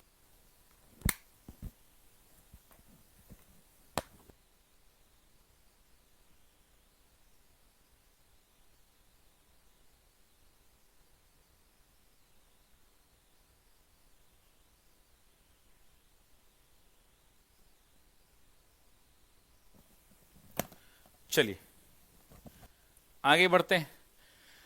चरमपंथी में तीसरा है मद्रास। 1887 में अधिवेशन कहां हुआ भाई? 1887 में अधिवेशन हुआ मद्रास में। और मद्रास में जब अधिवेशन हुआ तो यहां अध्यक्ष कौन बने? बदरुद्दीन तैयब जी। बदरुद्दीन तैयब जी के बारे में कहा जाता है कि ये कांग्रेस के प्रथम मुस्लिम अध्यक्ष थे। कौन से? प्रथम मुस्लिम अध्यक्ष। और जैसे ही पहली बार ये मुस्लिम अध्यक्ष बना, कांग्रेस के अंदर में सभी लोगों को रिप्रेजेंट करना था। देखो, पहले वाले अधिवेशन में हिंदू, दूसरे वाले में पारसी, तीसरे में मुस्लिम, चौथे के अंदर में अंग्रेज, यूरोपीय, तो बारी बारी से सबको मौका मिल रहा था, इस बात को ध्यान रखना। तो जैसे ही ये मुस्लिम अधिवेशन हुआ तो पहले अधिवेशन में 2, दूसरे में 33, ये 33 से अचानक से 221 हो गया, सॉरी 81 हो गया। मुसलमानों की संख्या इस अधिवेशन में बढ़ गई, लेकिन लोगों को उम्मीद थी कि 33 से बढ़कर ये 200-300 हो जाएगा। लेकिन जब लोग कांग्रेस के साथ नहीं जुट रहे थे, लोग कांग्रेस के साथ नहीं जुट रहे थे, जब नहीं जुट रहे थे, तो वैसी परिस्थिति के अंदर में इन्होंने एक नारा दिया, और नारा था क्या? इन्होंने कांग्रेसी बनो का नारा दिया। कांग्रेसी बनो का नारा दिया। एग्जाम में पूछता है कि कांग्रेसी बनो का नारा किस अधिवेशन में दिया गया? तो 1887 के अधिवेशन में दिया गया। डफरिन ने पहली बार कांग्रेस की आलोचना की थी। डफरिन ने क्या किया था, यहां पर पहली बार कांग्रेस की आलोचना की थी। और क्या कहा था यहां पर कांग्रेस को, जरा कमेंट करो, एग्जाम में सवाल पूछता है। डफरिन ने कहा था कि कांग्रेस सूक्ष्म अल्पसंख्यक जनता का प्रतिनिधित्व करती है। कांग्रेस क्या करती है, तो सूक्ष्म अल्पसंख्यक जनता का, सूक्ष्म अल्पसंख्यक जनता का प्रतिनिधित्व करती है। ये किसने कहा था, जनता का प्रतिनिधित्व करती है, ये डफरिन ने कहा था। यहीं से एग्जाम में सवाल आते हैं, ध्यान रखना, प्रतिनिधित्व करती है। तो कांग्रेस सूक्ष्म अल्पसंख्यक जनता का प्रतिनिधित्व करती है, यह बात यहां ध्यान रखना। और यह हो गया कौन, तो डफरिन ने कहा था दोस्तों, डफरिन ने। पहली बार में पूरे जनता को अपील की गई थी। और इसी समय विषय निर्धारण समिति, याद रखना, इसी समय विषय निर्धारण समिति की नींव पड़ी थी, यह भी ध्यान रखना। एमजी रानाडे ने सोशल कॉन्फ्रेंस की स्थापना की थी और बाद में सोशल कॉन्फ्रेंस का क्या कर दिया गया था, तो विलय कर दिया गया था। इस बात को ध्यान रखना, इस बात को ध्यान रखना। अगला अधिवेशन जो परीक्षा के लिए बड़ा ही महत्वपूर्ण है, वो कौन सा है, वो है इलाहाबाद का 1888 का अधिवेशन। इलाहाबाद में 1888 का अधिवेशन इसलिए इंपॉर्टेंट है क्योंकि यहां पर अंग्रेजों ने अधिवेशन का स्थान उपलब्ध नहीं कराया। अंग्रेजों ने क्या किया, अधिवेशन का स्थान उपलब्ध नहीं कराया। और जब अधिवेशन का स्थान उपलब्ध नहीं कराया तो बिहार के दरभंगा महाराज ने, किसने भैया जरा कमेंट करो, स्थान उपलब्ध नहीं करवाया। तो उपलब्ध नहीं करवाया तो बिहार के दरभंगा महाराज ने क्या कर दिया, एक जगह खरीदी और उस जगह का नाम क्या था, लोधर काउंसिल। मैं चाहता हूं सभी लोग कमेंट करें, क्या नाम था, लोधर काउंसिल। दोस्तों ध्यान रखना, with Lothar council. Lothar council को क्या किया इन्होंने, लोधर काउंसिल को खरीद कर कांग्रेस को दान कर दिया। समझ में आई बात, लोधर काउंसिल को खरीद कर कांग्रेस को दान कर दिया। आपकी क्लास का इंतजार रहता है, ठीक है भाई। तो पहली बार इसी अधिवेशन में लाला लाजपत राय शामिल हुए थे।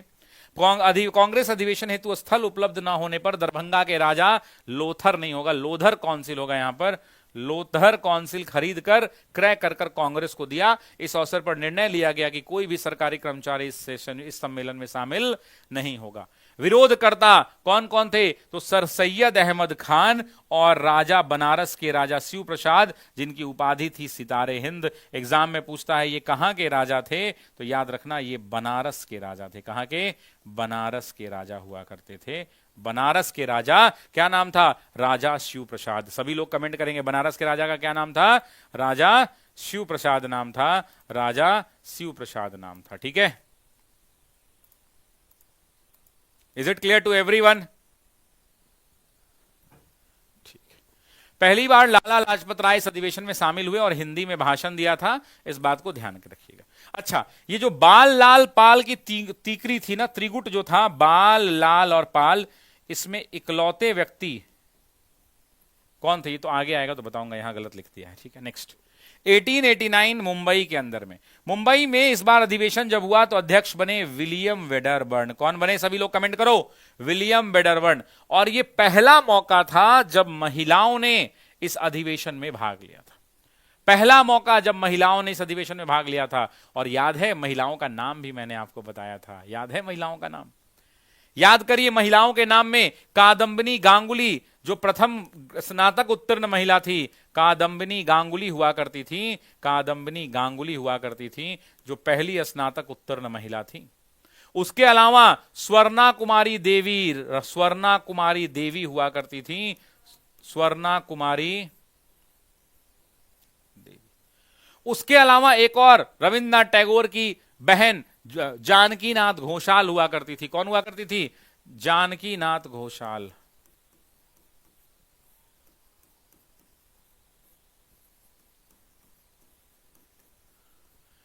उसके अलावा एक और इंपॉर्टेंट नाम आपको याद होगा, पंडिता रमाबाई का, पंडिता रमाबाई का, वो पंडिता रमाबाई भी हुआ करती थी इस अधिवेशन।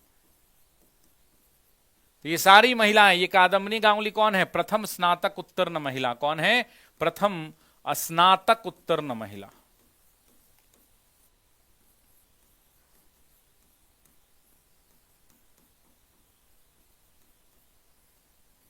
उत्तीर्ण महिला। इस अधिवेशन में 21 वर्षीय मताधिकार मतलब मत देने का अधिकार जो है 21 वर्षीय। इसी पर टिप्पणी पर एग्जाम में एक क्वेश्चन आया कि अंग्रेज साइमन कमीशन जब आया था उस समय तक भारत में 2.5% लोग मतदान करते थे, 2 से 3% लोग मतदान करते थे। इसने कहा था कि इस संख्या को बढ़ा के कितना कर दीजिए, तो 10 से 12%। ये एग्जाम का क्वेश्चन है। ये मैं बात बता रहा हूं कब का, 1927 में। सोचिए कि भारत की स्थिति कितनी खराब थी कि भारत के लोगों को मत देने का, वोट देने का अधिकार नहीं था। समझ में आ रही बात? Is it clear to everyone? अच्छा, इन्होंने स्नातक कहां से पास किया था? तो कलकत्ता विश्वविद्यालय से इन्होंने स्नातक पास किया था।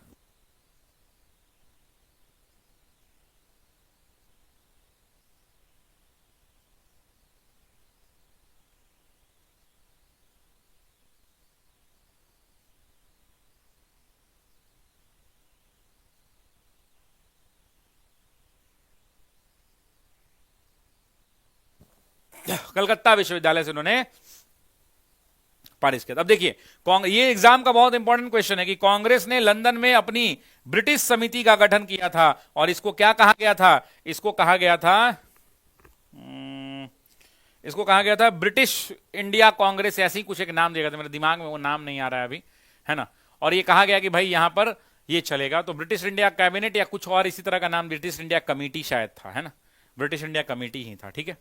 तो ब्रिटिश इंडिया कमेटी,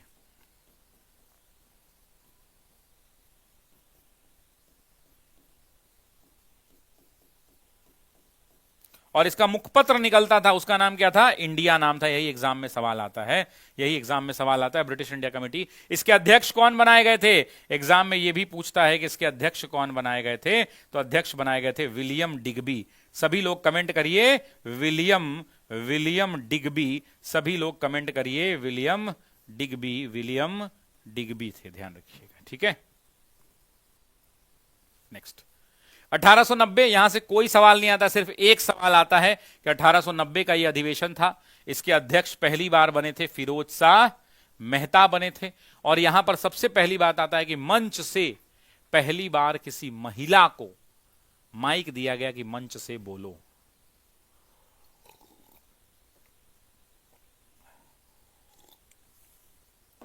नौशाद भाई देख लेते हैं भाई, इतना कमेंट करोगे कॉपी पेस्ट तो मजा नहीं आएगा। नौशाद भाई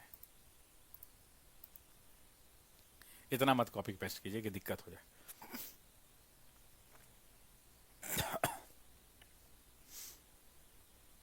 ठीक है,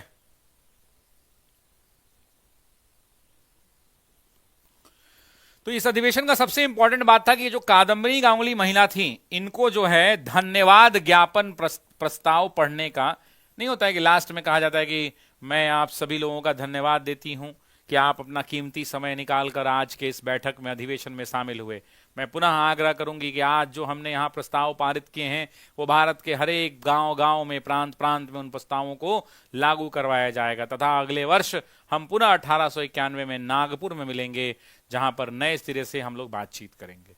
तो नहीं, तो अंत में हम लोग कहते हैं कि आप बहुत बहुमूल्य समय निकाल कर आए, इसके लिए हम आपके आजीवन आभारी रहेंगे। तो वही वाला जो है धन्यवाद ज्ञापन प्रस्ताव जो है यहां पर पढ़ा गया था। इस बात को ध्यान रखिएगा। 1890, आगे बढ़ते हैं। 1891 में नागपुर में यह बैठक हुई थी और नागपुर में इस बैठक के अध्यक्ष थे आनंद चार्लू। होगा यहां पे आनंद चार्लू। इस बैठक में कुछ भी नहीं हुआ था, यहां पर सिर्फ एक नारा दिया गया था और वो नारा था कि कांग्रेस का दूसरा नाम राष्ट्रीयता है। क्या नाम दिया था? कांग्रेस का दूसरा नाम, इंग्लिश देखा जाएगा। एनजी पांडे जी थोड़ा समय दीजिए भाई, मेरे एईडीओ के बैच में कह रहा हूं इंग्लिश लगवा दो। एईडीओ के बैच में अभी रोज 10 क्लास चल रहा है, 11 क्लास, 10 या 11 ऐसी कुछ चल रहा है, मान लो 10 ही चल रहा है। तो बच्चा पहले 1-2 सब्जेक्ट कंप्लीट होने दो ना। 10 क्लास रोज चल रहा है, 1-2 सब्जेक्ट कंप्लीट होने दो, तो उसके बाद एक मॉडर्न बच गया, एक इंग्लिश बच गया, दोनों लगा देंगे, ठीक है। तो इन्होंने क्या कहा था कि कांग्रेस का दूसरा नाम क्या है? कांग्रेस का दूसरा नाम राष्ट्रीयता है। इस अधिवेशन में कांग्रेस के नाम में क्या जोड़ा गया था? राष्ट्रीयता जोड़ा गया था। 1892 में अधिवेशन कहां हुआ? इलाहाबाद में। हालांकि 1892 का अधिवेशन जो है, दादा भाई नौरोजी ने क्या कहा था? दादा भाई नौरोजी ने इसे लंदन में चलाने के लिए कहा था। कहां आयोजित करवाने के लिए कहा था? तो लंदन में आयोजित करवाना था। लेकिन वो साहब लंदन में खुद अपने चुनाव में व्यस्त हो गए। तो अपने चुनाव में व्यस्त होने के कारण ये बैठक नहीं हो पाई लंदन में, और तब ये बैठक कहां हुआ? तो इलाहाबाद में हुआ। बस यही एक सवाल आता है कि कौन सी बैठक जो है लंदन में कराने की बात कही गई थी। तो आंसर क्या होगा? 1892 का अधिवेशन। 1892 का अधिवेशन, इससे ज्यादा कुछ भी नहीं। ठीक है। 1893 की अगर बात करें तो लाहौर में अधिवेशन हुआ। अध्यक्ष कौन बने? फिर से दादा भाई नौरोजी। मैंने बताया था कि दादा भाई, जरा कमेंट करके बताइए कि दादा भाई नौरोजी कितनी बार अध्यक्ष बने? तो 3 बार अध्यक्ष बने। और इस अधिवेशन में पहली बार प्रतिवाद शब्द का प्रयोग किया गया। ये एग्जाम का क्वेश्चन है। इस अधिवेशन में सिविल सेवा परीक्षा भारत में करवाने की मांग कही गई, क्योंकि पहले जो आईसीएस की परीक्षा थी, वो आईसीएस की परीक्षा कहां होती थी? सिर्फ और सिर्फ लंदन में होती थी। अब बताइए कि कल से बीपीएससी का एग्जाम सिर्फ लंदन में हो, टीचर का एग्जाम लंदन में हो, एडीओ का एग्जाम लंदन में हो, तो वैसी परिस्थिति में क्या आप लंदन पहुंच पाएंगे एग्जाम देने? नहीं जा पाएंगे ना। तो यहां पर 2 बातें थी। एक तो नाराजगी थी। नाराजगी किस बात की थी? तो दादा भाई नौरोजी को बहुत उम्मीद था 1892 के अधिनियम से, या इंडियन काउंसिल एक्ट से, या भारतीय परिषद 1892 का भारतीय परिषद अधिनियम जो था, इंडियन काउंसिल एक्ट जो था, उससे बहुत भारतीय परिषद अधिनियम से बहुत उम्मीद थी। भारतीय परिषद अधिनियम से बहुत उम्मीद थी, है ना, अधिनियम से बहुत उम्मीद थी। लेकिन जब यह उम्मीद पूरी नहीं हो पाई तो उन्होंने 1893 में इसका विरोध किया और कहा कि सिविल सेवा परीक्षा को है भारत में आयोजित करवाया जाए।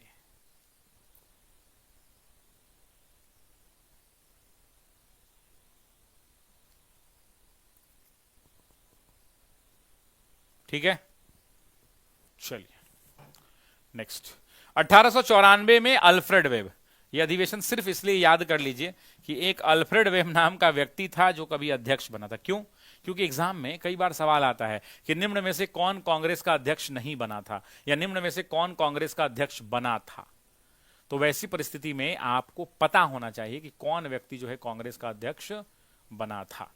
तो इसीलिए बस इतना ध्यान रखिएगा कि ये अल्फ्रेड वेब नाम के व्यक्ति 1894 में अध्यक्ष बने थे, और ये जो है ब्रिटिश संसद के एक आयरिश सदस्य हुआ करते थे। इस बात को ध्यान रख लीजिएगा।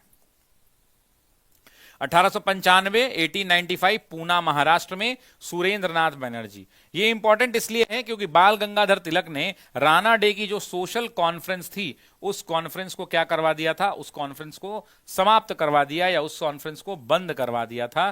किसने बंद करवाया मेरे भाई? तो बंद करवाया सुरेंद्रनाथ बनर्जी ने। इसीलिए ये इंपॉर्टेंट है। नेक्स्ट, 1896 के अंदर में यह अधिवेशन हुआ कहां पर? तो कलकत्ता में। ये कलकत्ता में जो अधिवेशन हुआ, इसके अध्यक्ष थे रहीमतुल्लाह सयानी।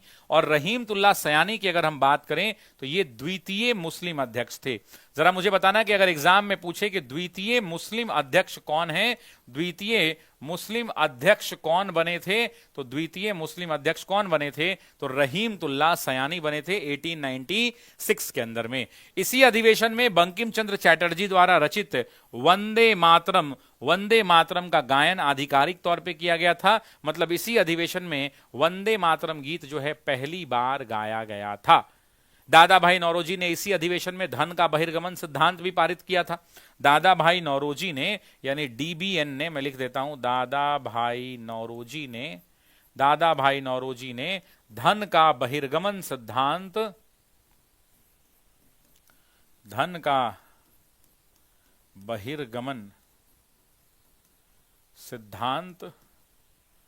पारित करवाया था। तो यही अधिवेशन था मेरे दोस्तों, ध्यान रखना। धन का बहिर्गमन सिद्धांत यहां दिया हुआ है। धन का बहिर्गमन सिद्धांत को स्वीकार किया गया था। पहली बार असम के चाय बागानों में के कुलियों के दुरावस्था पर विचार किया गया था, मतलब उनके साथ जो विचार गलत होते थे उस पर विचार किया गया था। ये हमारा एडीओ का बैच है जिसे आप परचेज कर सकते हैं। 1897 अमरावती, अमरावती कहां पर है? महाराष्ट्र में है। ये बहुत इंपॉर्टेंट है दोस्तों, ध्यान रखिएगा। It is VVI. पेपर में सवाल पूछे जाते हैं कि अमरावती अधिवेशन के अध्यक्ष कौन बने, तो सी शंकरन नायर। ये इसलिए भी इंपॉर्टेंट है कि ये आगे चलकर वायसरॉय की कार्यकारिणी परिषद से कई बार इस्तीफा भी दे देंगे, तो इसलिए ये इंपॉर्टेंट है।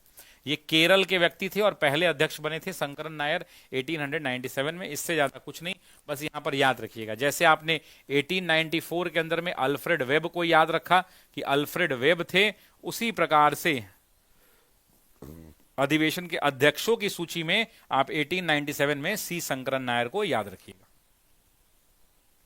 1898 भी सिर्फ आपको अध्यक्ष याद रखना है। 1898 का अध्यक्ष कौन है भाई? तो 1898 के अध्यक्ष है आनंद मोहन बोस। 1899 का अधिवेशन कहां हुआ? लखनऊ में। यहां भी आपको बस उतना ही याद रखना है, कौन है? रमेश नहीं है, रोमेश चंद्र हैं। रोमेश चंद्र दत्ता कहते हैं, याद रखिएगा, रमेश नहीं रोमेश है, ये मिस्टेक हो गया है। रोमेश चंद्र दत्ता, आरसी दत्त जिसको कहते हैं, रोमेश चंद्र दत्ता है। ये अध्यक्ष बने थे, इकोनॉमिस्ट हुआ करते थे, इकोनॉमिक्स की थ्योरी भी देते थे और ये इकोनॉमिस्ट हुआ करते थे, इस बात को ध्यान रखिएगा। 1899 में बने थे। इनको भी बस इतना ही ध्यान रखना है कि ये अध्यक्ष बने थे, इससे ज्यादा नहीं, ठीक है? Is it clear to everyone? इससे ज्यादा एग्जाम में नहीं पूछेगा कि कब बने क्या बने, बस इतना ध्यान रखना है कि ये अध्यक्ष बने हैं।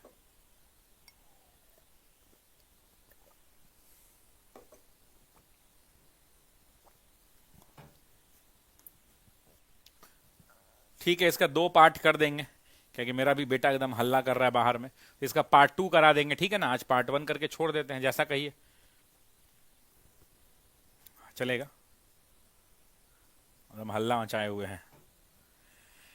चलिए, ये 1900 के अंदर में जो अधिवेशन हुआ था मेरे दोस्तों, 1900 में ये अधिवेशन कहां हुआ? तो 1900 में ये अधिवेशन हुआ लाहौर में। कहां हुआ? लाहौर में। इसके अध्यक्ष कौन बनाए गए? एनसी चंद्रावरकर बनाए गए। कौन बनाए गए जरा कमेंट करके बताना। इसके अध्यक्ष कौन बने? तो एनसी चंद्रावरकर बने, एनसी चंद्रावरकर बने, एनसी चंद्रावरकर बने।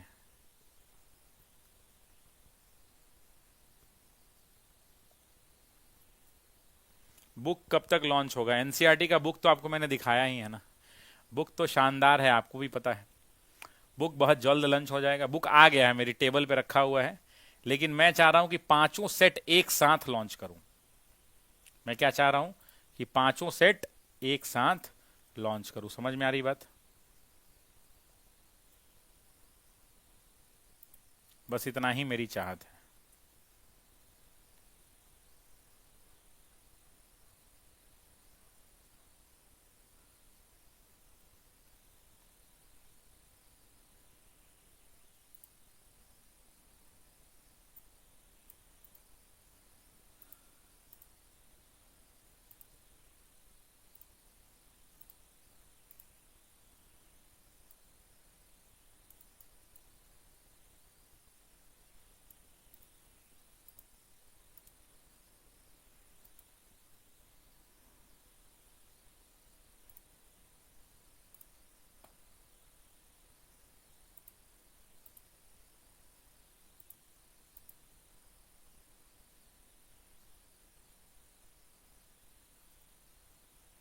ठीक है,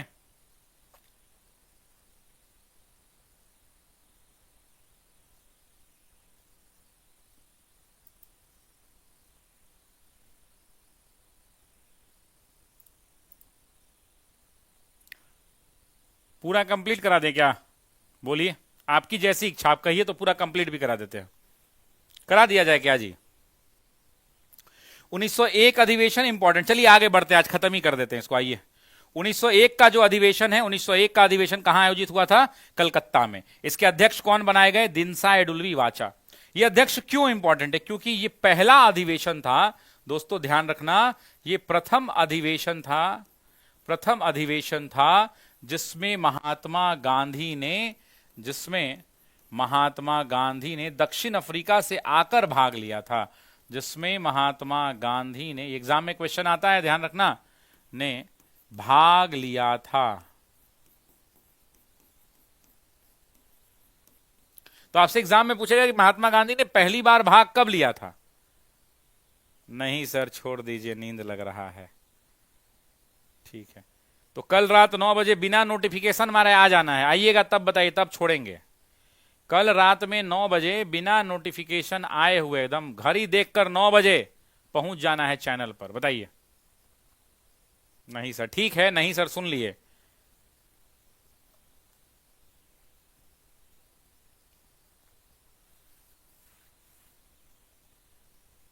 यस सर, सभी लोग एक बार दिल दे के बताइए।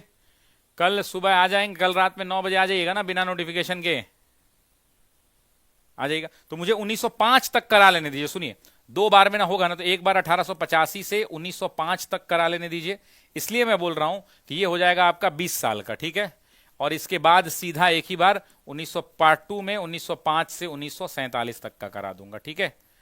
तो ये भी 1-1.5 घंटे में हो जाएगा। तो कम से कम 1901 आ गया है, 1905 तक मैं आपको करा देता हूं, ठीक है। कुछ है नहीं इसमें।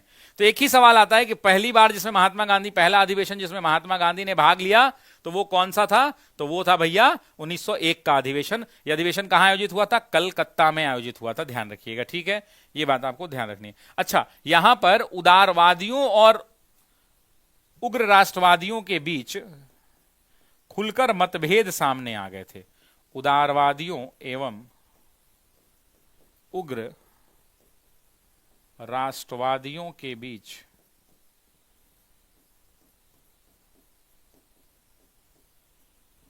के मतभेद खुलकर सामने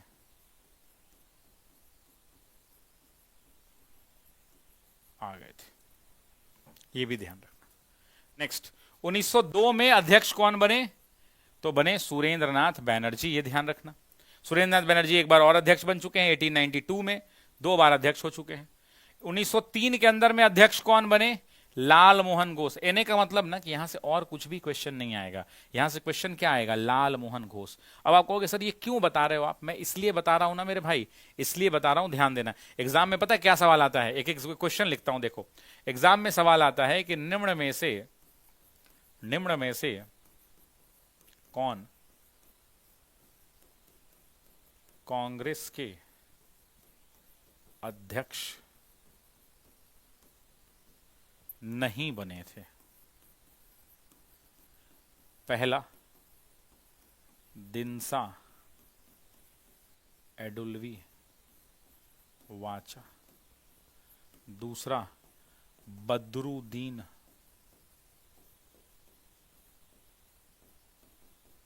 तैयब जी,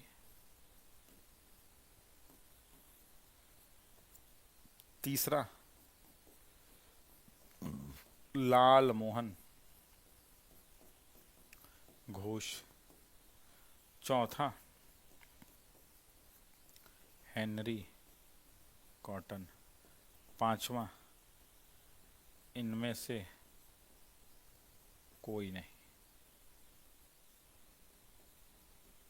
या एक से अधिक।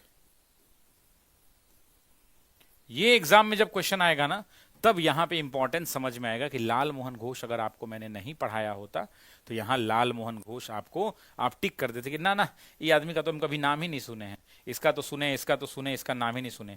ये हेनरी कॉटन भी अध्यक्ष बने हैं, आगे 1904 में आएंगे, है ना, इसीलिए ये याद करना जरूरी है। आज की क्लास का 1904 होगा यहाँ पे। 1904 के अंदर में अधिवेशन हुआ था और 1904 के अधिवेशन के अध्यक्ष कौन बने?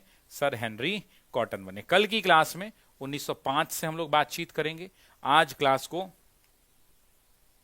यहीं पर समाप्त करते हैं। बाकी आपको याद दिलाते हैं कि ऑफिसर्स एकेडमी दिन रात आपके लिए मेहनत कर रहा है और हम नए नए इनिशिएटिव लेकर के आ रहे हैं। कल नहीं, परसों से आपको एनसीईआरटी का एमसीक्यू मिलना शुरू हो जाएगा। वही फर्जी एनसीईआरटी नहीं, ओरिजिनल वाला, प्रूफ के साथ। प्रूफ मतलब क्या? स्क्रीनशॉट। प्रूफ मतलब क्या? Page number. प्रूफ मतलब क्या? कोई झूठा वादा नहीं, सामने लाइव। एनसीईआरटी मतलब ओरिजिनल एनसीईआरटी, ठीक है। परसों से प्रयास होगा हमारा, लेकिन वो वीडियो लाइव नहीं मिलेगा, वो रिकॉर्डेड वीडियो में मिलेगा। तो आप हमारे यूट्यूब चैनल को यूट्यूब में जाकर रिकॉर्डेड वीडियो में जाकर आप देख पाएंगे, क्योंकि उसका लाइव क्लास नहीं होगा, है ना। तो आज वीडियो में जुड़ने के लिए आपका बहुत बहुत शुक्रिया, बहुत बहुत धन्यवाद। जय हिंद और नमस्कार। और ये क्लास मेरी कैसी लगी ये जरूर बताइएगा, क्योंकि आपके कमेंट्स जब आएंगे